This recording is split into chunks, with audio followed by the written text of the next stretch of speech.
Bonjour à toutes et à tous. Vous êtes bien sur le webinaire concernant la facturation électronique. Il est 10 heures. On a encore quelques participants qui doivent se connecter. On va juste attendre une petite minute et on va démarrer. D'ailleurs, je pense qu'on va démarrer tout de suite. Je vois que M. Dubois et M. Sess ont activé leur caméra. C'est le signal. Bienvenue à tous. Bonjour Benoît. Bonjour à tous. Vous êtes bien sur le webinaire facturation électronique. Donc, nous sommes le 4 mai. On va vous présenter ce webinaire extrémité autour de la facturation électronique. Déjà quelques présentations. Donc moi je suis Benoît Chalas, donc je suis consultant formateur chez Extrémité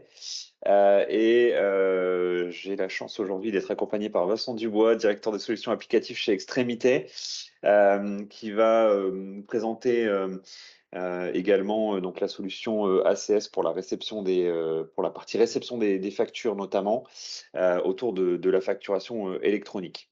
Oubliez peut-être de dire un mot, messieurs. Je ne sais pas si je vois que votre caméra est activée. Tu as tout dit, Benoît. On va pouvoir voir tes paroles.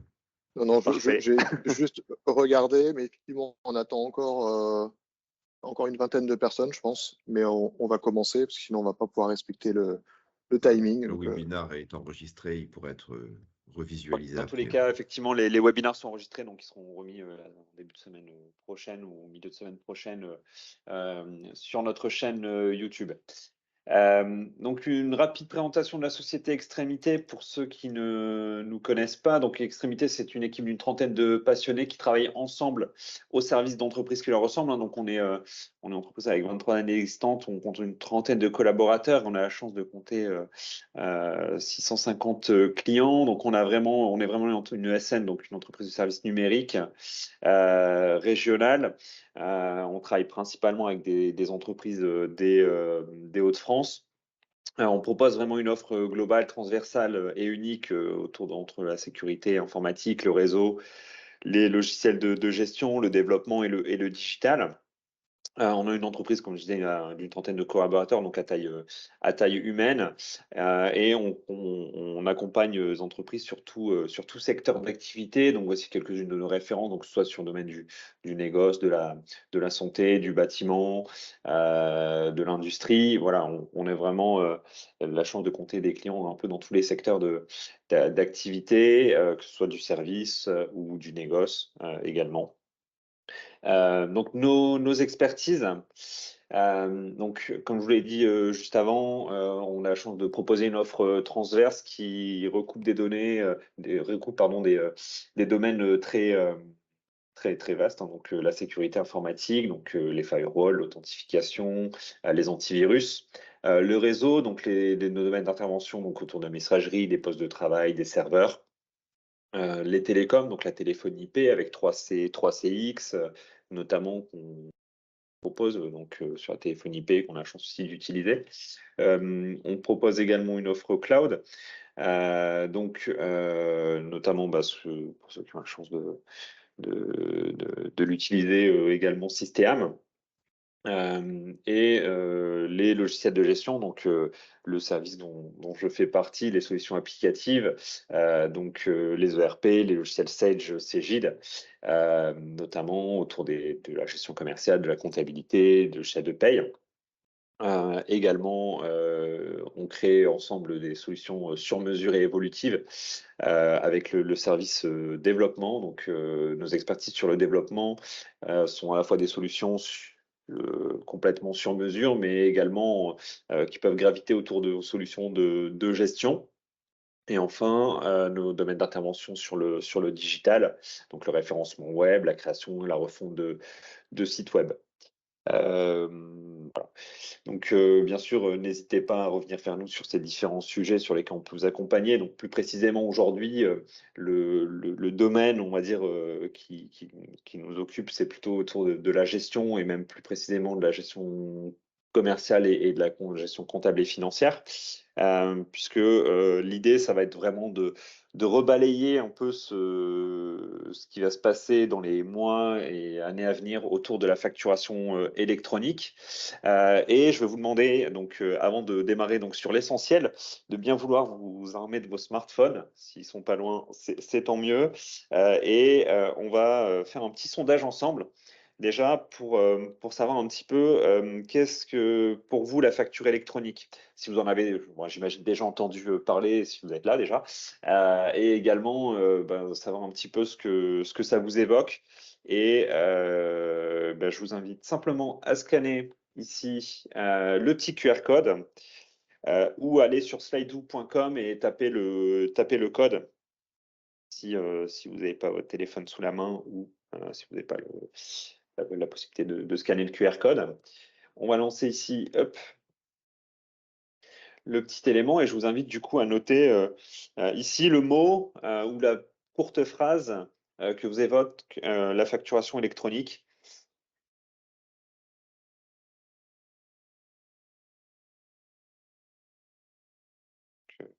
Quelques minutes. Flou, PDF, dématérialisation revient beaucoup. Compliqué, problème, effectivement, obligation. Automatisation et dématérialisation, challenge. Ouais, c'est vrai, tout ça, c'est faire.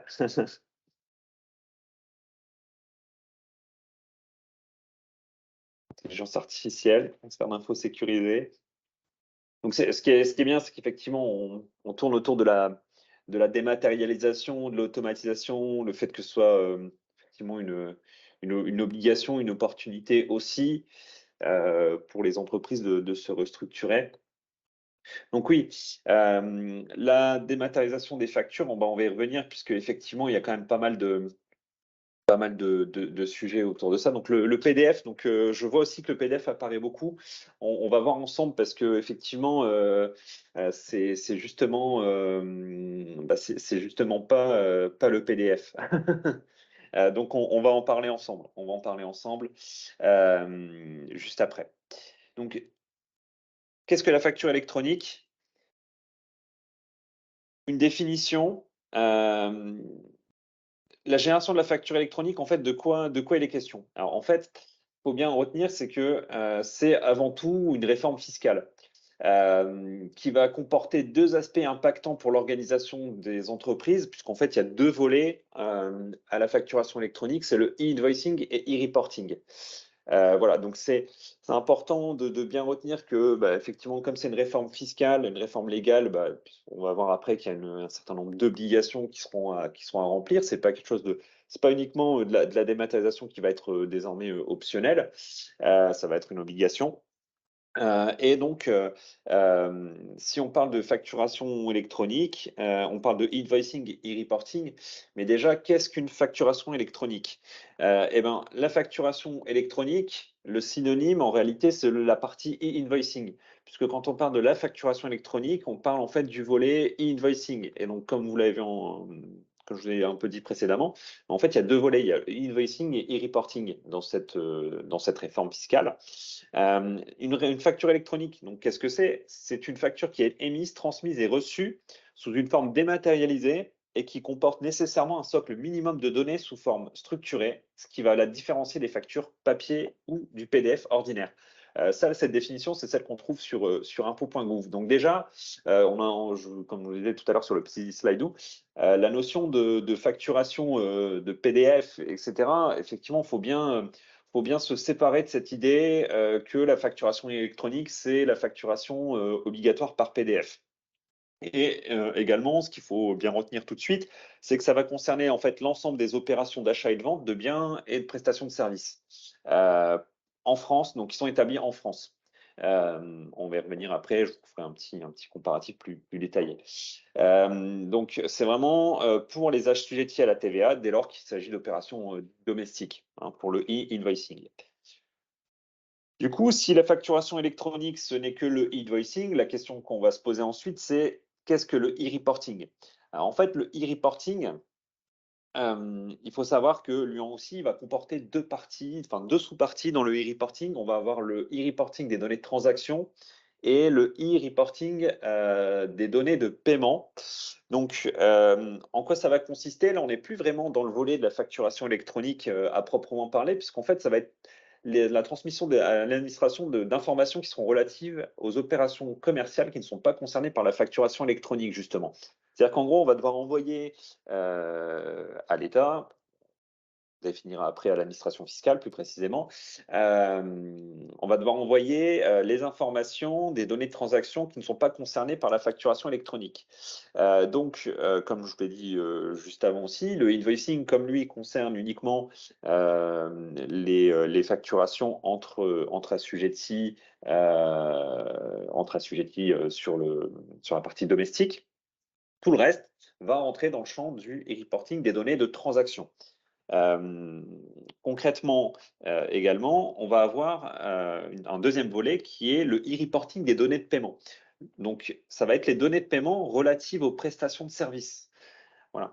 Donc, ça veut dire quoi? Ça veut dire que les encaissements des prestations de services, il va également falloir les communiquer auprès de l'administration fiscale. Voilà. En sachant que déjà, ce que je peux vous donner comme information, la transmission des données de paiement, elle va être obligatoire que pour les transactions relatives aux prestations de services, hors opération donnant lieu à autoliquidation ou assujetti. Donc, si aux assujettis, pardon, si vous avez opté pour la TVA sur les débits. Donc, on va vraiment avoir cette notion-là. Et si vous êtes à la fois concerné par le e-invoicing et par le e-reporting des données de paiement des prestations de services, c'est possible. Si par exemple vous avez fait une facture une facture dématérialisée et que l'encaissement pour une prestation de service, vous avez peut-être fait déjà une facture dématérialisée, et bien dans ce cas-là, ça passera par un statut. Donc, vous ne serez pas obligé de faire un e-reporting de type données de paiement. On y reviendra aussi un petit peu plus en détail. Donc voilà, ce qu'il faut retenir, c'est, en fin de compte, il y a deux parties et dans le e-reporting, il y a deux sous-parties. Il y a le e-invoicing, le e-reporting des données de transaction et le e-reporting des données de paiement. Alors, on peut se dire, mais pourquoi on fait ça? En fait, c'est un peu une suite logique. Parce qu'en réalité, depuis la loi LME qui date déjà de 2008, on avait déjà des obligations pour les États en matière de factures dématérialisées. Ensuite, en 2014, il y a eu des directives européennes qui ont débouché sur Chorus Pro genre en 2020. Et bon, du coup, depuis une dizaine d'années, les États européens et la Commission européenne poursuivent en fait un objectif de déploiement de la dématérialisation des factures. Alors, normalement, pour faciliter les relations interentreprises. Donc, la France accompagne et devance un peu les initiatives dans la mesure où on est parmi les premiers pays à passer sur la dématérialisation. Et avec quel objectif? En fait, il y en a 4 qui sont communiqués. Déjà, le premier, ça va être de simplifier la vie des entreprises et leur compétitivité. Comment? En fait, l'idée, c'est quand même d'essayer d'alléger la charge administrative des entreprises en matière de facturation. Et également de diminuer. Pourquoi? Parce que l'idée, c'est de trouver des automatismes d'envoi. On va voir du coup quelles sont les opportunités pour les différents partenaires informatiques de chaîner les actions, de les automatiser au maximum, justement pour faire gagner du temps aux entreprises. Donc c'est là qu'il va y avoir un gain de charge administrative. L'idée aussi pour les entreprises, ça va être de diminuer les délais de paiement, puisque ces informations vont être communiquées à l'administration fiscale. Les factures vont être centralisées sur la plateforme, sur le portail public de facturation, ce que je vous expliquerai aussi un peu en détail juste après.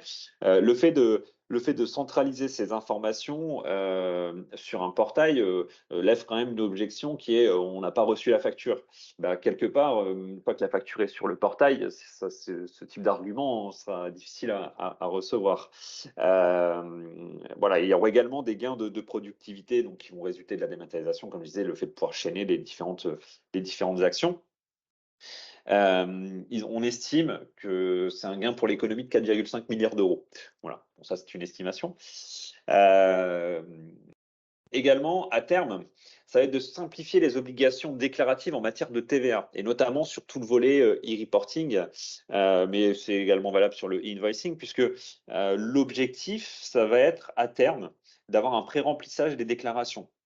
Donc, ça va ouvrir un peu la voie à une nouvelle offre de service de l'administration, puisque les plus petites entreprises, comme ça, auront leurs déclarations déjà pré-remplies grâce à leurs données de transaction qui seront à faire au fur et à mesure. On verra après aussi les délais, etc. Enfin, 2 autres points, et notamment, on ne va pas se le cacher ici, on pense quand même que c'est un des points qui est le plus important aussi, c'est améliorer la détection de la fraude à la TVA. Forcément, puisqu'on va devoir communiquer tous les éléments au niveau de nos e-invoicing et e-reporting, toutes les informations en matière de déclaration de TVA seront déjà quelque part pré-contrôlées, puisque au final, le détail sera déjà communiqué. Enfin, un dernier point, c'est aussi celui qui est avancé, c'est pour l'État, hein, d'une manière générale, c'est d'améliorer la connaissance en temps réel de l'activité des entreprises. Aujourd'hui, mis à part la récupération des liasses fiscales et puis les déclarations de TVA, en termes d'informations sur l'économie, on va dire en temps réel, il n'y a pas forcément énormément d'informations qui remontent. Demain, si toutes les factures de toutes les entreprises qui font du B2B et puis tous les reporting pour ceux qui font du B2C remontent en temps réel ou à la dizaine, parce qu'on verra qu'il y a parfois ça sera à la dizaine, et ben forcément, ça permet d'avoir des informations beaucoup plus fines et beaucoup plus rapides pour l'État. Donc, si je refais un petit graphique sur la chaîne de facturation avec 4 mots-clés, donc l'objectif, effectivement, le premier, c'est la dématérialisation, ce que vous avez tous noté, ou vous avez été très nombreux à le noter dans le petit slide-où. La dématérialisation, le fait de rationaliser, de sécuriser, de fluidifier un peu toute cette communication au niveau des factures. Donc, c'est une opportunité, bien sûr, pour les opérateurs de dématérialisation, puisque ça va être une croissance du marché français de la facturation électronique. Forcément, il va falloir aussi repositionner les offres, que ce soit auprès de tous les éditeurs, mais également pour l'État. L'État, d'ailleurs, va proposer un pré-remplissage des déclarations de TVA. Ils vont améliorer la lutte contre la fraude à la TVA grâce à ça, et avoir une meilleure connaissance de l'activité de l'entreprise pour piloter l'activité économique. Pour les entreprises, dont leur rôle en tant qu'acheteur et fournisseur, comme je disais, c'est la réduction des temps de traitement, la réduction des charges administratives, un meilleur suivi des délais de paiement et la possibilité d'automatiser vraiment et de rationaliser les processus de facturation, avec un meilleur accès et suivi des processus de facturation. Voilà. Donc tout ça, c'est les gains qui sont visés, les objectifs qui sont visés par cette réforme. Maintenant, on va revoir ensemble un petit peu le périmètre de cette dématérialisation. Donc, il y a un certain nombre de textes qui rendent obligatoire l'échange électronique des factures pour les transactions domestiques entre assujettis à la TVA, hein, ce qu'on a vu ensemble. Il y a un certain nombre d'articles, et notamment dans l'article 26 de la loi de finances rectificative pour 2022, donc qui datait du 16 août. Il y a eu des décrets d'application et des arrêtés qui sont sortis également en octobre, qui confirment notamment les délais et le fait qu'on ne reculera pas cette réforme plus que ça.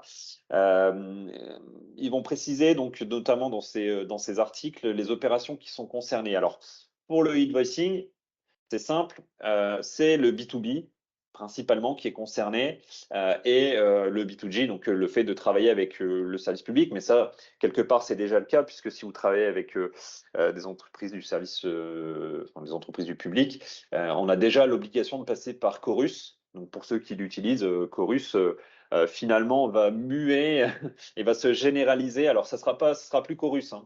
Ça va s'appeler la plateforme publique de facturation, le portail public de facturation, et donc Chorus a vocation à disparaître. Donc ça, c'est le e-reporting. Ensuite, on a donc le e-invoicing, pardon.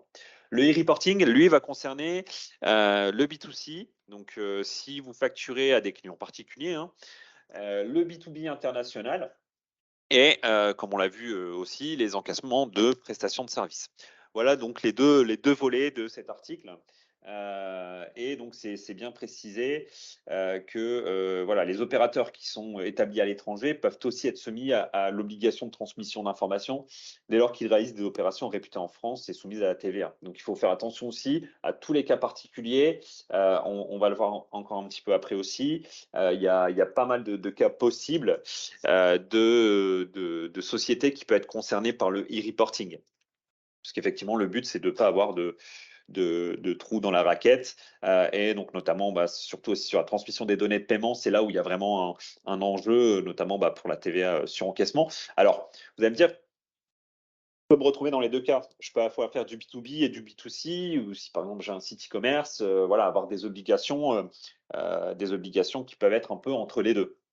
Ce qui est noté dans une des FAQ sur un peu.gouv, pour vous retransmettre un peu l'information, c'est que vous pouvez, pour remplir les obligations de e-reporting, déposer les factures sur une des plateformes de dématérialisation. Donc là, on verra après les acteurs et qui se chargent de quoi. Et donc ces plateformes de dématérialisation, elles ont la possibilité d'extraire les données nécessaires à l'administration. C'est-à-dire que, a priori, si vous faites du B2B, et que vous avez aussi une activité B2C, le fait de faire le e-invoicing pourrait, via les plateformes de dématérialisation, vous éviter de passer également par le e-reporting. Voilà. Alors, comme je vous l'ai dit tout à l'heure, c'est une nouvelle réforme fiscale, il y a des obligations, et je vous ai dit, voilà, les décrets sont parus, le calendrier est fixé. Donc, comme le calendrier est fixé, il faut vraiment faire attention, c'est que toutes les entreprises, déjà, au 1er juillet 2024, toutes les entreprises devront pouvoir recevoir leurs factures au format électronique. Alors, qu'est-ce que ça veut dire recevoir ces factures au format électronique? Je précise un petit peu aussi, parce que ça peut être un peu ambigu quand on le lit comme ça. Ça veut dire que, en gros, vous ne pourrez pas refuser une facture électronique. Ça, c'est un fait. Et également, ça ne veut pas dire par contre que vous serez obligé de l'intégrer électroniquement dans vos solutions. Par contre, vous aurez tout intérêt à trouver des solutions, et ça, M. Dubois ensuite vous expliquera un peu comment faire, mais vous avez tout intérêt à trouver des solutions qui vont permettre vraiment de gagner du temps et de rationaliser les traitements, puisque toutes les factures vont arriver sur un format qui va être, lui, normé. Donc, vous allez pouvoir tout à fait les intégrer à vos solutions de manière automatisée. Donc ça, c'est un enjeu, et c'est aussi une opportunité pour tout le monde de pouvoir vraiment gagner du temps sur sa dématérialisation des flux entrants. Pour ceux qui ne souhaitent pas passer par ce biais-là, vous devrez aller vous connecter sur la plateforme et récupérer manuellement les factures électroniques sur la plateforme. Donc, si vous recevez 200 factures dans le mois, ça veut dire aller vous connecter un peu tout le temps sur la plateforme sur le portail public de facturation, pardon. Voilà, donc il faudra vraiment faire attention à ça et à la maîtrise de ce flux qui est obligatoire dès le 1er juillet 2024. Donc, il faut déjà s'y pencher. Ensuite, les grandes entreprises, elles devront émettre les formats aussi à cette date. Donc, les grandes entreprises, on définira après, parce que c'est une grande entreprise, une entreprise intermédiaire, et une micro-entreprise et une PME. Donc, pour les entreprises de taille intermédiaire, c'est à partir du 1er janvier 2025, et les micro, petites et moyennes entreprises au 1er janvier 2026. Donc là, on parle de la facturation électronique, le e-report, donc le e-invoicing, si vous avez suivi ce que je dis au début. Mais attention, parce que le e-reporting suit le même calendrier. Et donc, la question, c'est de savoir de quelle catégorie je relève. Alors déjà, au niveau des catégories, ce qui est important aussi de noter, c'est que si vous êtes assujetti unique à une grande entreprise, par exemple, vous pouvez être vous, une PME, mais rentrer dans le champ d'application au 1er juillet 2024. Donc ça, tout ça, faut vraiment faire attention. Donc la situation de l'entreprise, elle va être appréciée sur la base du dernier exercice clos au 30 juin 2023. Voilà. Donc la date d'appréciation, quelque part, vous pouvez déjà vous pencher un peu sur la question, puisqu'à aujourd'hui, c'est cette date qui est fixée comme point de repère. C'est le 30 juin 2023. Et depuis peu, il y a une distinction un peu récente qui est faite entre micro et PME, entre micro-entreprises et PME. Donc, est-ce qu'il y aura peut-être un assouplissement pour les micro-entreprises? Pourquoi pas? Alors, en tout cas, au niveau des micro-entreprises, c'est les effectifs de moins de 10 et pour lequel le total du bilan annuel est inférieur à 2 millions d'euros. C'est les toutes petites entreprises, voilà, mais qui rentreront donc dans le champ de la réception au 1er juillet 2024 et au 1er janvier 2026 pour l'émission.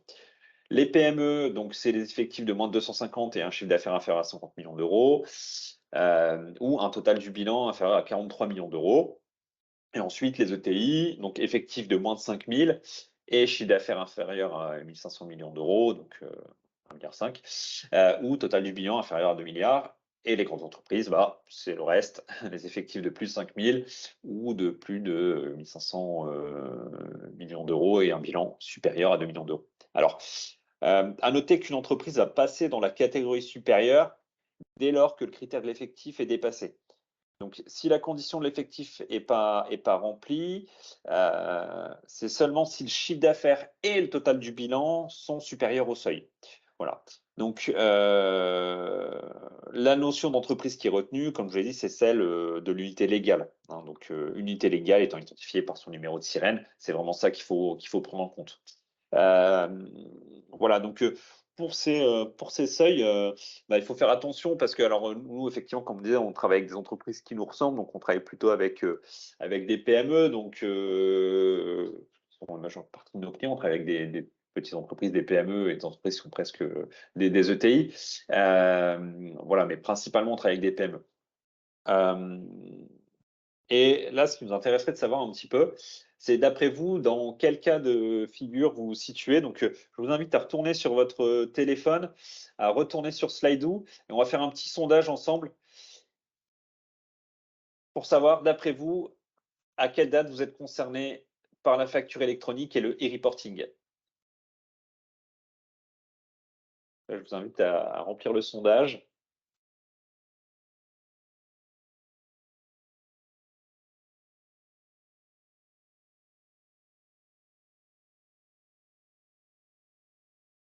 Ça évolue un petit peu de 1er juillet 2024, un petit peu de 1er juillet de janvier 2025 et pas mal de 1er janvier 2026. Hein.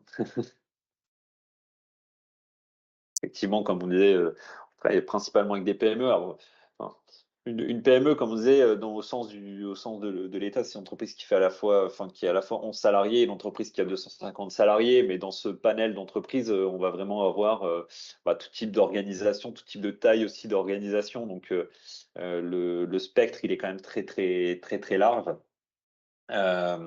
Ok. Donc, on a effectivement. La question était quand êtes-vous concerné par l'émission de la facture électronique et du e-reporting? Donc, on parlait bien de l'émission, parce que si je parlais de non pas de l'émission, mais plutôt de la réception, la réception c'était pour tout le monde au 1er juillet 2024, hein, je le rappelle. Donc, effectivement, la question était bien autour de l'émission de la facture électronique. Donc, majoritairement, vous êtes plus de la moitié à être concerné au 1er janvier 2026. Bon, malgré tout, voilà, c'est quand même quelque chose sur lequel il faut se préparer. Et pourquoi il faut s'y préparer? Parce que vous en doutez bien, nouvelle obligation légale veut également dire nouvelle sanction. Alors, il faut qu'on se le dise, une nouvelle obligation, c'est des nouvelles sanctions, souvent, si on ne respecte pas. Donc, le e-invoicing, c'est une amende forfaitaire de 15 € par facture. Donc, c'est plafonné à 15 000 € par année civile. Voilà. Et le e-reporting, c'est une amende forfaitaire de 250 € par transmission. Et donc, le nombre et la fréquence va dépendre vraiment du régime d'imposition de l'entreprise. Mais ça peut aller jusque 3 ou 4 fois par mois. Donc, voilà. Là encore, c'est plafonné à 15 000 € par année civile. Et pour les deux, la première infraction commise ne sera pas sanctionnée. Donc, voilà, j'attire votre attention sur le fait que les sanctions sont déjà prévues, les dates sont fixées, et effectivement, je vois que vous êtes plutôt concernés, vous êtes plutôt des PME, hein, comme vous disiez. Donc, on a le temps de bien anticiper, de bien s'y préparer pour éviter, déjà pour éviter ces nouvelles sanctions. Et puis aussi, il y a un autre phénomène, c'est que je ne l'ai pas abordé lorsque je parlais de la taille des entreprises, mais vous êtes peut-être affiliés ou vous travaillez peut-être avec des donneurs d'ordre qui sont eux des grandes entreprises et qui certainement eux ayant l'obligation de passer en 2024, risque de vous imposer les formats les formats de factures et la dématérialisation des factures dès que c'est imposé pour eux.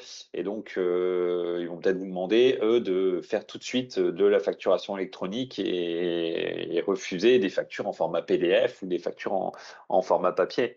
Ça, c'est un enjeu qu'il faut aussi prendre en compte. Je vous ai parlé tout à l'heure, j'ai utilisé plusieurs fois des termes. En plus, je m'en excuse, je me suis égaré quelques fois puisque je vous ai parlé des acteurs et j'ai parlé donc de plusieurs nouveaux acteurs. Donc, le portail public de facturation. Donc, le portail public de facturation, c'est le portail, comme son indique, qui est public, qui va être l'ex-Chorus Pro. Donc, ça va être la plateforme d'échange gratuite, donc celle qui est fournie par l'administration fiscale et qui va concentrer en fait l'ensemble des flux à destination de l'administration fiscale. Il va également proposer le portail public de facturation, un annuaire centralisé qui va contenir les informations nécessaires au routage des factures. Parce qu'effectivement, qui dit système de dématérialisation implique également le fait de ne pas se tromper de destinataire. Donc, il va falloir bien référencer ces fiches clients notamment et tout ce qui est identification, donc les numéros de sirène. La PPF va également proposer l'archivage des factures et donc le stockage à valeur probante pour une durée de 10 ans. Là encore, il y a quelques petites ambiguïtés si vous lisez un peu les différents décrets et autres. Je vais enlever quelques-unes tout à l'heure. Donc, les PPF vont proposer l'archivage des factures si elles sont les plateformes émettrices. C'est-à-dire que déjà, si vous passez par un PDP pour l'émission de la facture, c'est pas la PPF qui va stocker vos factures. Les PDP, justement, parce que j'ai souvent un peu fourché, malheureusement, puisque les deux commencent par un P, entre le portail public de facturation et les plateformes de dématérialisation partenaires. Les plateformes de dématérialisation partenaires, qu'est-ce que c'est ça va être des prestataires de services, hein, en fin de compte, donc des éditeurs de logiciels. Il n'y a que les PDP. En fait, les PDP pourront transmettre directement les factures au PPF. C'est-à-dire que ça va être des sociétés intermédiaires, quelque part, qui vont permettre d'aller transmettre directement les factures sur le portail public de facturation. Donc, en fait, qui vont faire la jointure entre votre entreprise et le portail public de facturation, avec pour but d'avoir ces gains de productivité, des gains de temps, etc. Parce que ce qu'il faut retenir, c'est qu'il n'y aura pas de dépôt direct automatisé des logiciels vers le PPF. C'est des fonctions complémentaires qui seront proposées justement par ces plateformes de dématérialisation partenaires. Elles vont assurer donc toutes les fonctionnalités prévues par la réforme, que ce soit l'émission, la transmission des factures électroniques à destination des clients, la transmission des données de facture et de transaction. C'est-à-dire pour être PDP, il faudra proposer, pas uniquement, on ne peut pas dire PDP si on fait que de la dématérialisation des factures électroniques. On est PDP si on fait la dématérialisation des factures électroniques, donc le invoicing et le e-reporting. Ils doivent donc garantir leur interopérabilité avec la plateforme, bien sûr, avec le portail public de facturation, et avec une autre plateforme de dématérialisation partenaire. Voilà, et bien sûr, elles vont devoir remplir un certain nombre d'obligations, notamment en termes de sécurité, des standards de sécurité bien connus dans l'informatique. Donc ça, c'est vraiment important. Donc les plateformes, en fait, on va souvent en parler. C'est d'ailleurs pour ça que je fourche souvent, parce qu'en réalité, il y a beaucoup de fonctionnalités prévues par la réforme qui, en réalité, seront assurées par les plateformes de dématérialisation partenaires et pas par le portail public de facturation. Enfin, il y a un troisième opérateur qui vont être les opérateurs de dématérialisation. Un opérateur de dématérialisation, lui, il va faire quoi? Il va juste permettre, donc déjà, il ne sera pas immatriculé, parce que je reviens un peu sur les PDP. Les PDP, ils vont être immatriculés pour une durée de 3 ans. Voilà, donc l'ouverture du service d'immatriculation est au 9 septembre 2023. Alors, enfin, c'est ouvert, mais ça sera effectif à partir de septembre 2023. Et donc, ce qui va être important de noter, c'est que si aujourd'hui on vous dit oui, nous on sera plateforme de dématérialisation partenaire, en réalité, voilà, c'est pas encore fait puisque les audits sont pas faits. Donc, et les cahiers des charges sont assez fournis. Au départ, on pensait qu'il y aurait notamment plutôt les banques, etc., parce qu'on avait entendu parler du fait que les banques allaient se mettre sur ces éléments-là, donc c'était un peu bizarre. Je peux vous le dire à demi-mot. Chez Sedge, au départ, on nous a dit, nous, que c'était son opérateur de dématérialisation. Et puis, depuis quelques temps, il semblerait qu'à moyen terme, il soit plateforme de dématérialisation partenaire. Ce qui est un gros engagement, hein, parce que effectivement, être plateforme de dématérialisation partenaire, ça veut dire être en relation directe avec le portail public de facturation et remplir un certain nombre d'obligations qui sont très conséquentes. Voilà. Et donc, je vous parle des opérateurs de dématérialisation parce qu'effectivement, un opérateur de dématérialisation, lui, il ne va pas être immatriculé. La seule faculté d'un opérateur de dématérialisation, ça va être de pouvoir générer les fichiers au format attendu en fin de compte. Donc, normalement, n'importe quel logiciel de gestion commerciale, on va dire un peu sérieux, devrait vous permettre de proposer un service de démat et sortir le fichier au bon format, dans les formats qui sont attendus. Voilà. Maintenant, ce n'est pas parce qu'ils sont opérateurs de dématérialisation, encore une fois, qu'ils seront plateforme de dématérialisation partenaire, et donc ils ne pourront pas offrir tous les services d'une plateforme de dématérialisation partenaire, à savoir notamment gérer, si je prends d'autres exemples, gérer les statuts facultatifs, gérer l'archivage des factures, gérer la transmission d'informations complémentaires. Enfin voilà, tout ça, ce ne sera pas fait par les opérateurs de dématérialisation. Ensuite, alors il y a un certain nombre d'autres acteurs en réalité, hein, qui agissent un peu en parallèle de ça. Donc là, il y a l'AIFE, donc en fait qui était historiquement l'agence de l'informatique financière de l'État, qui avait en charge le portail Chorus, qui va être remplacé par la PPF. Ensuite, on a la FNFE, donc qui est Forum national de la facturation électronique, donc là qui est créé depuis 2016. Là, c'est plutôt une large concertation publique-privée. En fin de compte, c'est une association aussi qui échange entre les partenaires privés et les partenaires publics. Et enfin, il y a le SDDS qui est en fait un groupe d'éditeurs de logiciels et prestataires de services. Donc là, c'est plutôt les futurs PDP et les OD qui discutent entre eux sur les domaines un peu financiers, fiscaux, sociaux pour voir un peu les incidences et ce qui sont. En gros, c'est plutôt un groupe d'entraide au niveau des grands éditeurs pour avancer sur ces solutions. Une fois qu'on a parlé un petit peu du glossaire des acteurs, c'est bien déjà de resituer un peu qui va faire quoi aussi au niveau des différents partenaires pour le déploiement. Donc, le rôle de l'État, ça va être d'assurer le portail public de facturation, et vous allez également trouver les réglementations en vigueur sur, notamment, j'ai beaucoup fait référence à impôts.gouv parce qu'en fait, il y a pas mal d'informations. Alors, c'est pas toujours évident de les retrouver, pour être tout à fait franc, mais il y a déjà pas mal d'informations, notamment sur les cas un peu métiers. Il y a des FAQ, il y a des fichiers qui sont à disposition aussi, qui vont permettre de savoir dans quel cas vous vous situez à titre personnel.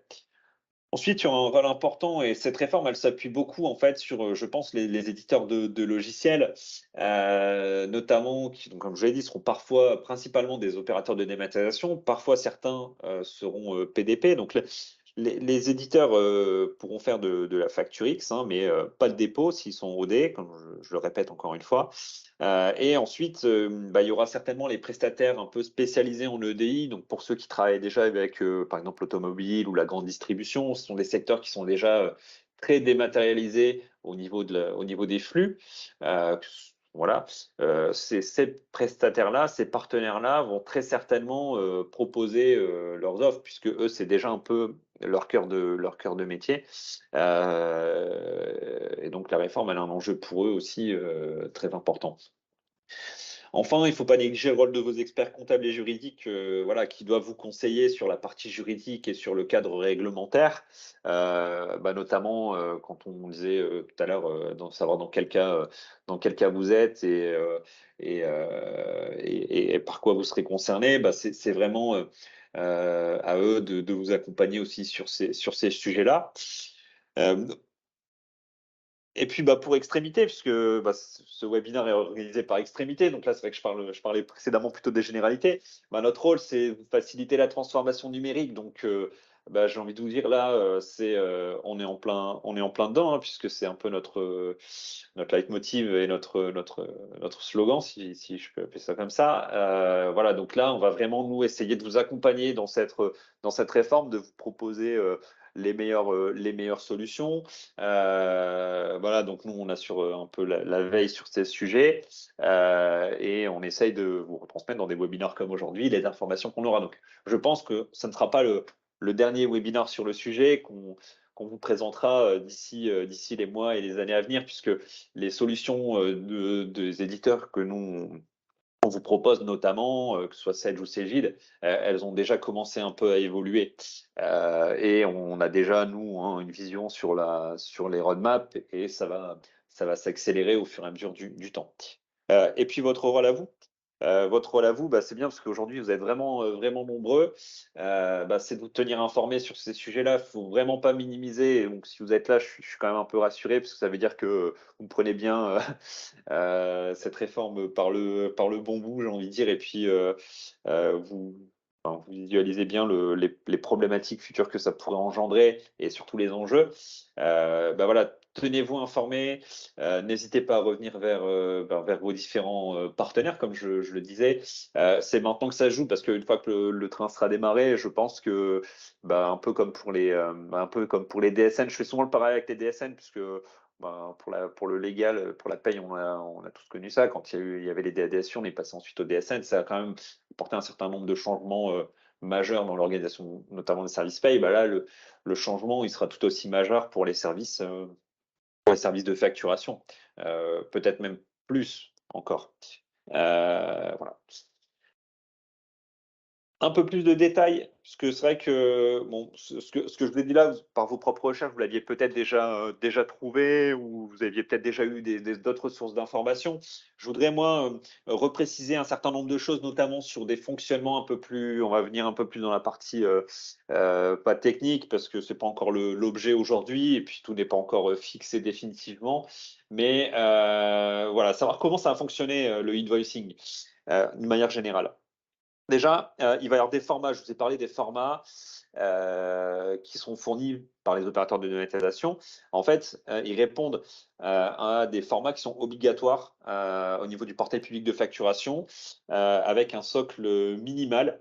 Donc, il y aura 3 formats. Le format UBL, je ne m'étends pas trop sur le détail des formats, donc c'est un format XML. Effectivement, tout à l'heure, dans les mots-clés, j'avais vu XML. On va avoir le format C2I. Et le format qui va être choisi par Sage, donc là encore, c'est un format XML, c'est le format FactureX. Parce que c'est un format qui va être hybride ou mixte. Ça va être un fichier PDF qui va être accompagné des données de structure. Donc, c'est déjà disponible pour ceux qui sont sur les versions 9. Vous pouvez déjà sortir les factures en format FactureX. Objectivement, aujourd'hui, le fait de sortir une format FactureX, ça vous apporte rien, je vous le dis franchement. Le seul intérêt, c'est de voir un petit peu comment ça se passe, c'est de voir les obligations, parce que lorsque vous passez sur le format FactureX, le logiciel va, par exemple, vous mettre des messages disant attention, vous n'avez pas renseigné le pays du client, et il va vous bloquer sur l'édition d'une facture au format FactureX, parce que c'est des données qui sont obligatoires. Donc les données structurées, on va les retrouver dans le fichier XML, mais vous pourrez quand même ouvrir le fichier PDF comme un format PDF classique. Mais en réalité, ce qui sera vraiment utilisé par le portail public de facturation, c'est le XML. Quelque part, le PDF, ils s'en fichent, puisque ça ne comporte pas d'informations. Eux, ce qu'ils ont besoin, c'est de récupérer les informations. Alors, 2 petites notes par rapport au format. Un PDP pourrait vous proposer d'autres formats pour ensuite les traduire vers le format du socle minimal. Si, par exemple, je ne sais pas, vous envoyez des factures en Excel, je dis n'importe quoi, hein, peut-être que le PDP vous dira, nous, on peut accepter les factures sous tel format Excel, et puis ensuite les retraduire et les refacturer. Vous voyez, les PDP auront ce type de rôle. Également, je vous dis aussi le PDF simple, puisqu'on en a parlé, il sera possible pendant une phase transitoire. Alors, est-ce qu'il y a un rapport avec le fait qu'on a séparé depuis peu les micro-entreprises des PME au niveau des tailles d'entreprise? je ne sais pas, je pense que c'est aussi le but de pouvoir accompagner tout le monde, on va dire, dans la sérénité. Maintenant, le fait de passer sur un PDF en phase transitoire en se disant, bah, OK, je peux le faire en PDF, pour moi, c'est vraiment pas la bonne solution. Parce qu'en fait, si vous faites ça, bah, quelque part, vous décalez un peu enfin, vous allez avoir un format mixte de travail qui va pas forcément être optimum dès le départ, alors que bah, de toute façon, vous voudrez y passer, ce sera que transitoire. Donc, autant ne pas changer 2 fois de méthode en cours de route, quoi. Alors, il va y avoir des nouveaux processus de facturation, parce que la question qu'on va se poser, c'est bah, comment je vais facturer demain? Est-ce que je pourrais toujours envoyer directement une facture à un client? Bon, la réponse est non, hein. Pour ceux qui font de la facture électronique, donc du B2B, vous ne pourrez pas envoyer directement une facture par mail à votre client, ça n'aura plus de valeur. Ce qu'il faut savoir, c'est que les modalités de facturation, elles resteront identiques. Vous aurez toujours les mêmes mentions obligatoires prévues par le code du commerce, le code général des impôts d'ailleurs aussi. Et par contre, il y aura quatre nouvelles mentions qui seront rendus obligatoires à des fins de gestion, notamment bah, parce que ça doit être présent dans le format structuré. Toutes les entreprises également qui sont dans le cadre du B2B, hein, qui ont donc l'obligation d'émission, pourront passer par l'intermédiaire d'une plateforme de dématérialisation partenaire qui se chargera de l'envoi effectif aux clients. Comment ça se passe? J'ai pris quelques exemples. Alors, le schéma, quelquefois, au départ, il paraît un peu barbare. Je vous le concède, puisque moi-même, la première fois que je l'ai vu, ça m'a un peu étonné, mais on va essayer de retracer un peu tout ça. Donc, en fait, vous avez les PDP, donc, qui sont des plateformes. Donc, vous avez 4 types d'entreprises, là, dans notre exemple. Sur ces 4 types d'entreprises, il y en a 2, celles du haut, qui sont à la fois vendeurs et acheteurs, qui peuvent donc avoir un PDP, et celles du bas vont passer directement par le PPF. Donc, je vais vous retracer les schémas. Si je suis l'entreprise A qui a une plateforme de dématérialisation partenaire, donc qui a un partenaire PDP, et je veux envoyer une facture à l'entreprise D qui, elle, n'a pas de plateforme de dématérialisation partenaire. Comment ça va se passer? Moi, entreprise A, je vais chaîner automatiquement mon envoi de facture. Donc, certainement, un simple presse-bouton pour envoyer la facture dématérialisée. Et quelque part, je ne m'occuperai plus de rien puisque c'est la plateforme de dématérialisation partenaire qui va charger de mettre en forme pour le portail public de facturation, qui va l'envoyer à l'administration fiscale. Je suis l'entreprise D, donc je suis l'acheteur. Je veux recevoir ma facture, eh ben, je vais devoir aller me connecter sur le portail public de facturation pour aller récupérer les éléments de ma facture dématérialisée. Je suis l'entreprise A, toujours le même exemple. Cette fois-ci, je veux facturer l'entreprise B qui a sa propre plateforme de dématérialisation partenaire. Comme je vous l'ai dit tout à l'heure, les plateformes, elles devront communiquer avec au moins une autre plateforme. Bon, là, on est dans le cas où celle-ci communique avec une autre plateforme. Je vais à la fois envoyer à la plateforme de dématérialisation partenaire de mon acheteur et à la fois au portail public de facturation. Donc, dans ce cas-là, la plateforme de dématérialisation partenaire va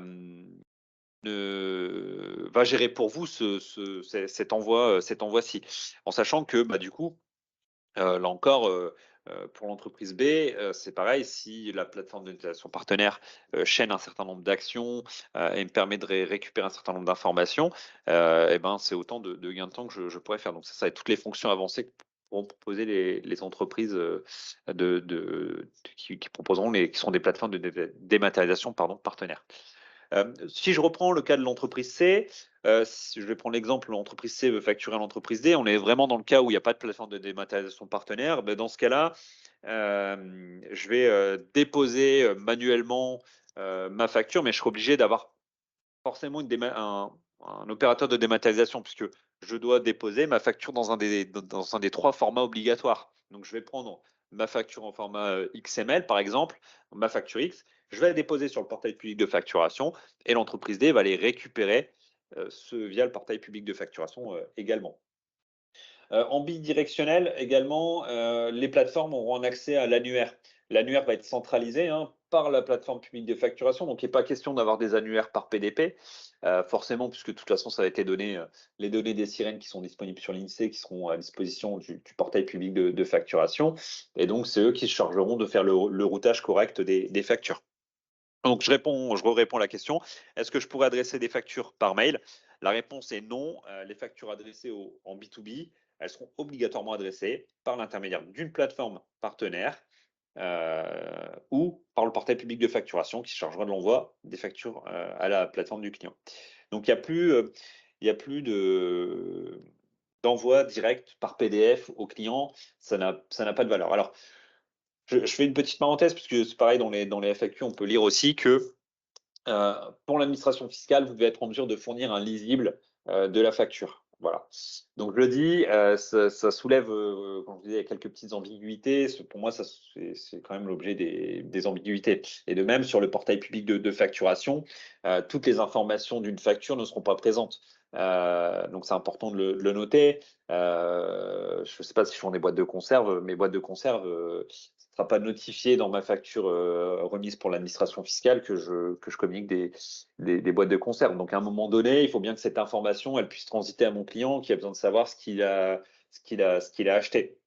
Voilà. Donc, pour moi, c'est ces enjeux-là. Donc, le fait d'avoir une facture X, notamment, permet de dire que les plateformes de dématérialisation partenaires vont être en mesure de fournir, elles, des lisibles des factures. Voilà. Donc ça, c'est important. Enfin, il va y avoir des notions. Il y a également une notion qui est importante. Alors, j'ai une petite question. On y répondra après aux questions, il n'y a pas de souci. Le statut des factures. Donc, là encore, il va y avoir 4 statuts obligatoires et 10 statuts recommandés, en fait, des statuts facultatifs. Donc, ça va permettre aussi de voir le cycle de vie des factures. Donc, une facture, lorsque je vais la déposer donc je suis fournisseur, je veux facturer un client B2B, hein, je réinsiste encore une fois là-dessus, puisque là on parle de facturation électronique, donc du invoicing, c'est pas le volet e-reporting. Je suis fournisseur, je dépose ma facture pour mon client, elle aura le statut déposé. Ça va être un statut qui va être une mise à jour automatique au niveau de ce statut. Une fois qu'elle est traitée par la plateforme, dans les statuts obligatoires qui seront gérés par la plateforme, elle pourrait être rejetée. Rejetée, ça veut dire quoi? Ça veut dire que donc là encore, c'est automatisé, c'est-à-dire qu'il y a un problème technique. C'est-à-dire que la facture ne correspond pas au format, je l'ai déposée, mais j'ai un problème de format, elle a été rejetée. Ensuite, il pourrait y avoir le statut également refusé. Donc là, c'est du côté de l'acheteur. L'acheteur, lui, pourra refuser une facture parce qu'il y a un problème métier, un problème de montant ou autre. Et enfin, il y a le statut encaissé, qui est un statut, là encore, qui va être manuel. C'est un statut obligatoire, donc notamment pour les prestations de services, qui serait hors TVA sur les débits et hors opération téléliquidée, je reprécise. Ce statut encaissé, pareil, donc c'est le fournisseur qui doit notifier que sa facture est encaissée, ce qui libère aussi de sa partie e-reporting. Voilà, s'il avait été concerné par le e-reporting. Donc ça, c'est vraiment un des statuts qui sont importants. Et ensuite, on aura les statuts facultatifs. Et ces statuts facultatifs, ils seront principalement gérés, d'ailleurs, ils seront gérés par les PDP. C'est-à-dire que la PPF, à ce jour, ne gérera pas les statuts facultatifs. Et donc, ça va être une des plus-values de passer par des PDP. Voilà, donc ça, c'est important. Je reviens, du coup, on a vu le fonctionnement général du e-invoicing. Alors, je vais quand même reprendre la question tout de suite parce qu'elle a un lien et comme ça nous évitera de perdre le fil, même si on repassera après sur les questions-réponses si besoin. L'entreprise A, pour facturer à l'entreprise D, doit envoyer la facture au PPF qui l'enverra à l'entreprise D si celle-ci n'a pas de PDP. Alors, en fait, non. Alors, l'entreprise A, qui, elle, a un PDP, va l'envoyer directement au PDP et c'est ensuite le PDP, la plateforme de dématérialisation partenaire, qui va se charger de l'envoyer au PPF, en fin de compte, pour l'administration fiscale. Par contre, le PPF, lui, ne va pas faire d'envoi de facture. Ça, c'est important. Je peux réafficher le schéma. Le PPF ne fera pas d'envoi de facture. Voilà, donc ça, c'est important de le préciser. Si vous passez par le portail public de facturation, je pense que c'est un peu comme pour Chorus, comme pour Chorus, si vous étiez dans le secteur public, je pense pas qu'ils les reçoivent comme ça, mais vous êtes obligé d'aller sur le site, je pense, du portail public de facturation pour aller récupérer vos informations de facture. C'est l'avantage d'ailleurs probablement de passer par des PDP. Et donc, si vous récupérez une facture en format Facturix, on pourra l'intégrer. Si vous passez par un PDP, il y aura certainement des gains d'automatisation à ce niveau-là. On n'est pas obligé de passer par un PDP